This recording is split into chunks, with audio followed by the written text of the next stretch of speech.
ನಂದಗೋಕುಲ ಇವತ್ತಿನ ಸಂಚಿಕೆಯಲ್ಲಿ ಪ್ರಿಯಾ ಮಾಧವನ ಹತ್ರ ಹೇಳ್ತಾರೆ, ನಿಮ್ಮ ಆಫೀಸಲ್ಲಿ ಹೆಂಗಾರು 1,10,000 ಸಾಲನ ಅಪ್ಪ ಅಮ್ಮನಿಗೆ ಕೊಡ್ಬೋದಾ, ಅವರಿಗೆ ದುಡ್ಡು ಕೊಡೋದ್ರಿಂದ ಎಷ್ಟೋ ಹೆಲ್ಪ್ ಆಗುತ್ತೆ ಅಂತ ಹೇಳ್ತಾರೆ.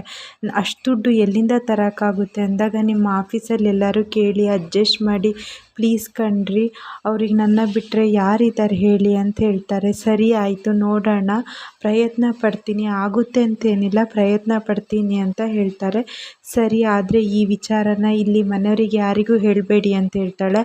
ಅದೆಂಗಾಗುತ್ತೆ ಪ್ರಿಯಾ, ನಾನು ಯಾವತ್ತೂ ನಮ್ಮ ಮನೆಯವರಿಗೆ ಏನು ವಿಚಾರನೂ ಮುಚ್ಚುಮರೆ ಮಾಡಿಲ್ಲ, ಅದು ಮೊದಲಾಯಿತು ಕಣ್ರಿ, ಈಗ ನಾವು ಮದುವೆ ಆಗಿದ್ದೀವಿ, ಪ್ಲೀಸ್ ನೀವು ಹಂಗೆ ಹೇಳಬೇಡಿ, ಏನಾದ್ರು ಅಂದ್ಕೊಂಡ್ರೆ ನಿಮಗೆ ಗೊತ್ತಲ್ಲ ಪ್ರಿಯಾ, ನಮ್ಮ ಅಪ್ಪ ಆಗಲಿ ಅಮ್ಮ ಆಗಲಿ ಆ ಥರ ಏನು ಅಂದ್ಕೊಳಲ್ಲ ಅಂತ. ಹೌದು ಕಣ್ರಿ, ಆದರೆ ಅವ್ರು ಏನಾದ್ರು ಮನೆಗೆ ಬಂದಾಗ ಅವ್ರನ್ನ ಒಂಥರ ನೋಡ್ತಾರೆ, ಪ್ಲೀಸ್ ಕಣ್ರಿ ಹೇಳಬೇಡಿ ಅಂತ ಹೇಳ್ತಾರೆ. ಸರಿ ಆಯಿತು ಅಂತ ಅವರಿಬ್ಬರು ದೇವಸ್ಥಾನಕ್ಕೆ ಹೊರಡ್ತಾರೆ. ನಂದ ಹೊರ ಕೂತಿರ್ತಾರೆ. ಮಾವ, ನಾವು ದೇವಸ್ಥಾನಕ್ಕೆ ಹೋಗಿ ಬರ್ತೀವಿ ಅಂತ ಹೇಳ್ತಾರೆ. ಹಾಂ ಆಯ್ತಮ್ಮ, ಹೋಗಿ ಬನ್ನಿ. ಅಷ್ಟೊತ್ತಿಗೆ ಮಾಧವ, ಅಮ್ಮ ಎಲ್ಲಿ ಅಂತ ಕೇಳ್ತಾರೆ. ಅಮ್ಮ ಇಲ್ಲೇ ಟೆರೆಸಲ್ಲಿ ಬಟ್ಟೆ ಹಾಕಕ್ಕೆ ಹೋಗಿದ್ದಾರೆ ಅಂತ ಹೇಳ್ತಾನೆ. ಸರಿ, ನಾನು ಅಮ್ಮಂಗೆ ಹೇಳೋಗ್ತೀನಿ. ಬೇಡ, ನೀವು ಹೋಗಿ ಬನ್ನಿ, ಹೊರಟಿದ್ದೀರಲ್ಲ, ನಾನು ಅವಳು ಬಂದಮೇಲೆ ಹೇಳ್ತೀನಿ ಅಂತ ಹೇಳ್ತೀನಿ. ಈ ಕಡೆ ಟೆರೆಸಲ್ಲಿ ಗಿರಿಜಾ, ಮೀರಾ, ಅಮ್ಮು ಬಟ್ಟೆ ಒಣಗಾಕ್ತಿರ್ತಾರೆ. ಅಷ್ಟೊತ್ತಿಗೆ ಅಮ್ಮು ಹೇಳ್ತಾಳೆ, ನನಗೆ ಮಾವ ಹೇಳಿದ್ರಲ್ಲಿ ಏನೂ ಬೇಜಾರಿಲ್ಲ, ಆದರೆ ಮೊನ್ನೆ ಉಸ್ಲಿ ಒಂದು ಸ್ಪೂನ್ ತಿಂದಾಗನೂ ಹಂಗೆಲ್ಲ ಹೇಳಿದರು, ಅದಕ್ಕೆ ಬೇಜಾರಾಯಿತು ಅತ್ತೆ ಅಂತ. ನೀನು ಬೇಜಾರು ಮಾಡ್ಕೋಬೇಡ. ಮೀರಾ ಹೇಳ್ತಾಳೆ, ಮೊದಲು ನನಗೂ ಅವರು ಒಂದು ಸ್ಪೂನ್ ಟೇಸ್ಟ್ ನೋಡು ಅಂತ ಹೇಳಿದರು, ಆದರೆ ನಾನು ನೋಡೋಕ್ಕೆ ಹೋಗಲಿಲ್ಲ, ಆದರೆ ಅಮೂಲ್ಯ ನೋಡಿ ಹೀಗೆಲ್ಲ ಆಯಿತು ಅಂತ.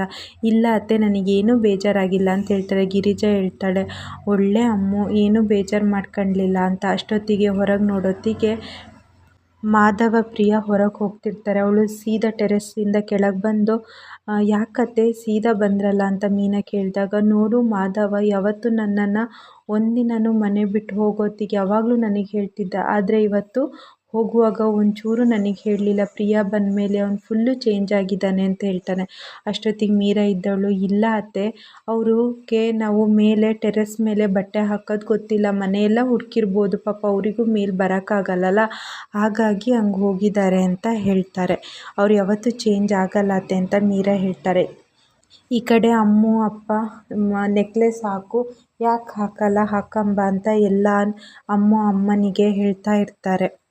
ಅಷ್ಟೊತ್ತಿಗೆ ಸೂರ್ಯನ ಅಮ್ಮ ಹೇಳ್ತಾರೆ, ಅಲ್ಲ ಈಗೇನು ನಿನ್ನ ಹೆಂಡತಿ ಸರ ಹಾಕಿಲ್ಲ ತಾನೆ, ತಗೋ ಅಂತ ಅವಳ ಸರನೇ ಹಾಕ್ತಾರೆ, ಏನೋ ದೇವಸ್ಥಾನಕ್ಕೆ ಒಂದೊಂದು ಸಲ ಮರ್ತಿರ್ತಾಳೆ, ಈಗ ನಿಂಗೆ ಸಮಾಧಾನನ ಅಂತ ಅಂತಾನೆ. ಆದರೂ ಕಣೋ, ನಿನ್ನ ಹೆಂಡತಿ ಮೇಲೆ ನಿಂಗೆ ಎಷ್ಟು ಪ್ರೀತಿ ಅಲ್ಲ ಅಂದಾಗ ಸೂರ್ಯ ಹೇಳ್ತಾನೆ, ಅಯ್ಯೋ ಪ್ರೀತಿ ಅಲ್ಲ, ನನ್ನ ಮೇಲೆ ಏನು ಅನ್ಕೊಳ್ಳಲ್ಲ, ನನ್ನ ಹೆಂಡತಿ ಒಡವೆ ಹಾಕಲ್ಲ ಅಂದರೆ ಅಂದ್ಕೊಂಡು, ಸರಿ ರೀ ಎಲ್ಲರೂ ನಡೀರಿ ಅಂತ ದೇವಸ್ಥಾನಕ್ಕೆ ಹೊರಡ್ತಾರೆ. ನಂದ ಅಂಗಡಿದೆಲ್ಲ ಲೆಕ್ಕಾಚಾರ ಮಾಡ್ತಾ ಇರ್ತಾನೆ. ಅಷ್ಟೊತ್ತಿಗೆ ಪ್ರಿಯಾ ಹೇಳ್ತಾಳೆ, ನಾನು ಬರೀಲ್ಲ ಅಂತ. ಅದಕ್ಕೆ ನಂದನ ಮಗಳು, ಇಲ್ಲ ಅದಕ್ಕೆ ನಾನೇ ಬರಿತೀನಿ, ಕೈ ನೋವು ಆದರೂ ಪರವಾಗಿಲ್ಲ, ಬರಿತೀನಿ ಅಂತ ಹೇಳ್ತಾಳೆ. ಅಷ್ಟೊತ್ತಿಗೆ ಗಿರಿಜಾ ಇದ್ದವಳು, ರೀ ನಾನು ಮಾಧವನ ಮದುವೆ ಆದರೆ ದೇವಸ್ಥಾನಕ್ಕೆ ಬರ್ತೀನಿ ಅಂತ ಹರಕೆ ಹೊತ್ಕೊಂಡಿದ್ದೀನಿ, ಹೋಗಿ ಬರ್ತೀನಿ ಕಣ್ರಿ ಅಂದಾಗ, ನೀನು ಒಬ್ಬಳೇ ಹೋಗ್ತೀಯ ಅಂದಾಗ, ಮೀನನ್ನು ಕರ್ಕೊಂಡು ಹೋಗ್ತೀನಿ ಅಂತ ಹೇಳ್ತಾರೆ. ಸರಿ ಅಂದಾಗ ಅಷ್ಟೊತ್ತಿಗೆ ಮೀನಾ, ಇಲ್ಲ ಅದಕ್ಕೆ ಅತ್ತೆ, ನಾನು ಒಂದು ಆಫೀಸ್ ಕಡೆಯಿಂದ ನನಗೊಂದು ಟ್ರೈನಿಂಗ್ ಇದೆ, ಆ ವಿಚಾರನೇ ಮಾವನ ಹತ್ರ ಮಾತಾಡೋಣ ಅಂತಿದ್ದೆ, ಅಷ್ಟೊತ್ತಿಗೆ ನೀವೇ ಹೇಳಿದ್ರಿ ಅಂತ ಹೇಳ್ತಾಳೆ. ಅಷ್ಟೊತ್ತಿಗೆ ಪ್ರಿಯಾ ಹೇಳ್ತಾಳೆ, ಇಲ್ಲೇ ದೊಡ್ಡಬಳ್ಳಾಪುರದಲ್ಲಿಲ್ವಾ ಅಂತ ಕೇಳಿದಾಗ, ಇಲ್ಲ ಅದು ಬೆಂಗಳೂರಲ್ಲೇ ಇರೋದು, ಹಾಗಾಗಿ ಅಲ್ಲಿಗೆ ಹೋಗಬೇಕು ಅಂತ ಹೇಳ್ತಾರೆ. ಸರಿ ಅಮ್ಮ, ಯಾರ ಜೊತೆ ಹೋಗ್ತೀಯ ಅನ್ನೋಷ್ಟೊತ್ತಿಗೆ ವಲ್ಲಭ ಬಂದು, ಅಪ್ಪ ತಗೊಳ್ಳಿ ಅಂತ ದುಡ್ಡು ಕೊಡ್ತಾನೆ. ಎಲ್ಲರಿಗೂ ಆಶ್ಚರ್ಯ ಆಗುತ್ತೆ. ಗಿರಿಜಾ, ಏನಿದು ಅಂತ ಕೇಳ್ತಾರೆ. ಅಷ್ಟೊತ್ತಿಗೆ ಗಿರಿಜಾ, ಏನು ವಲ್ಲಭ ಅಂತ, ಇದು ನಂದು ನನ್ನ ಹೆಂಡ್ತಿದು ಈ ಮನೆಗಾಗುವಂಥದ್ದು ಖರ್ಚಿಂದು ಅಂತ ಹೇಳ್ತಾರೆ. ನಾನೇನಾದ್ರು ಕೇಳಿದ್ನಾ ಕೊಡೋಕ್ಕೆ ಅಂತ, ನೀವು ಕೇಳಲಿಲ್ಲ, ಆದ್ರೂ ನಾನು ಇದು ನಾನು ಸಂಪಾದಿಸಿದ ದುಡ್ಡು, ತಗೊಳ್ಳಿ ಅಂತ ಹೇಳ್ತಾರೆ.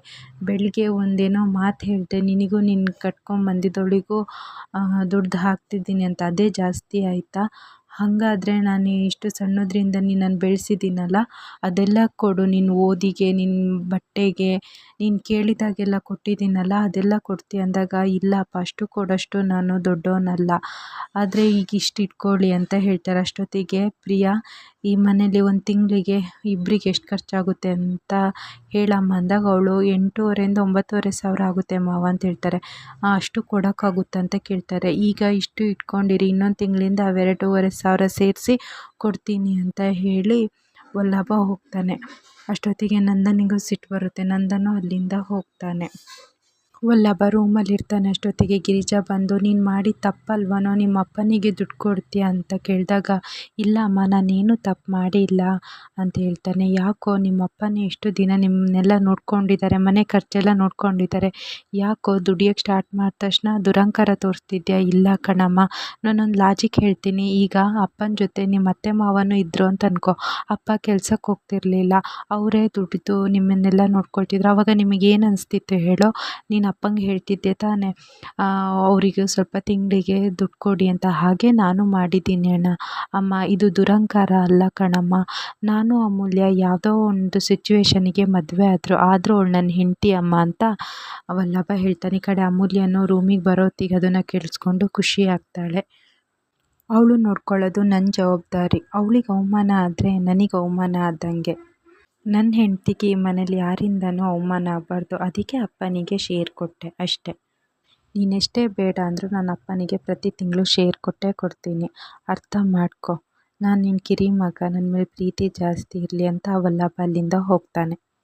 ಅಷ್ಟೊತ್ತಿಗೆ ಹೊರಗೆ ಅಮೂಲ್ಯ ನಿಂತಿರೋದು ನೋಡಿ, ಇಲ್ಲೇನು ಮಾಡ್ತಿದ್ದೀಯಾ, ಬಾ ಕಾಲೇಜಿಗೆ ಹೋಗೋಣ ಅಂತ ಅಲ್ಲಿಂದ ಹೋಗ್ತಾರೆ. ಈ ಕಡೆ ನಂದನಿಗೆ ತುಂಬ ಸಿಟ್ಟು ಬರುತ್ತೆ. ಹೇಳ್ತಾನೆ, ಅಂಗಡಿಗೆ ಹೋಗಿ ನನಗೆ ಒಂದು ದುಡ್ಡು ಕೊಡೋಕೆ ಬರ್ತಾನ, ಅಷ್ಟು ದೊಡ್ಡವನಾಗ್ಬಿಟ್ಟಿದ್ದಾನ, ಒಂದು ಕೆಲ್ಸಕ್ಕೆ ಹೋಗ್ತೀನಿ ಅಂತ ಅಂದ್ಕೊಂಡು ನನಗೆ ದುಡ್ಡು ಕೊಡೋಕೆ ಬರ್ತಾನೆ, ಅಷ್ಟು ದುರಂಕಾರನ ಅಂತ ಬೈತಾ ಇರ್ತಾನೆ.